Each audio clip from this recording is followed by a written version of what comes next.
Se você pensar em mim, se eu pensar em ti, é dois pensar, é dois se sentir, se imaginar, deixar fluir.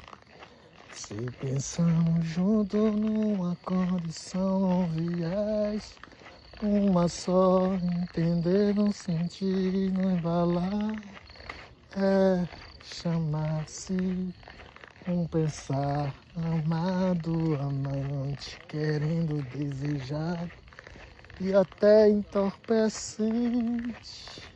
Não tem tempo nem espaço, só tem um nome que podemos dar. Pensamento amar, pensamento amante, pensamento amor.